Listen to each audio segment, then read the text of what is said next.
Commission of India द्वारा जिस तरह से चुनावों की तारीख की घोषणा की गई, लेकिन जम्मू कश्मीर के लिए दुर्भाग्यपूर्ण था कि जम्मू कश्मीर के जो असेंबली के चुनाव थे वो कहीं ना कहीं होना तय था। लेकिन इलेक्शन कमीशन ने एक बार फिर जम्मू कश्मीर के लोगों की उम्मीदों पे पानी फेर दिया।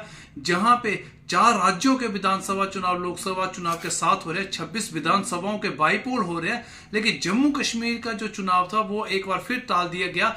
हमें समझ नहीं आता कि इलेक्शन कमीशन जम्मू कश्मीर के लोगों के साथ इतनी बेइंसाफी कर क्यों रहा है। जहां पे लद्दाख में आप देखिए एक एक्टिविस्ट जो है वो अमरण अनशन पे बैठे हुए हैं, जो पूर्ण राज्य की मांग को लेकर पूरे देश से उन्हें समर्थन मिला। वहीं जम्मू कश्मीर के लोग ये कह रहे हैं कि यहाँ पे लोकतंत्र बहाली की जाए, लेकिन सरकार कहीं भी तवज्जो नहीं दे रही। जहाँ पे बाईपोल करवा रही है, 4 राज्यों के विधानसभा चुनाव करवा रहे हैं, वहीं दूसरी तरफ भारतीय जनता पार्टी की सरकार ये कह रही है कि एक नेशन के साथ एक चुनाव होना चाहिए, 1 नेशन 1 इलेक्शन होना चाहिए। लेकिन आज सुनहरा मौका था उनके पास इसे लागू करने का, लेकिन अपनी ही कथनी पर वो कहीं ना कहीं पलटी मारते नजर आ रहे हैं। दूसरी तरफ आपने पश्चिम बंगाल जैसे राज्य जिसे संवेदनशील आपने कहा है, वहां पे आप चुनाव करवा रहे हैं। वहां पे भी लोकसभा चुनाव के साथ साथ वहां पे बाईपोल असेंबली की सीट पे भी चुनाव हो रहा है। लेकिन जम्मू कश्मीर में आप चुनाव टाल रहे हैं, जहां कई वर्षों से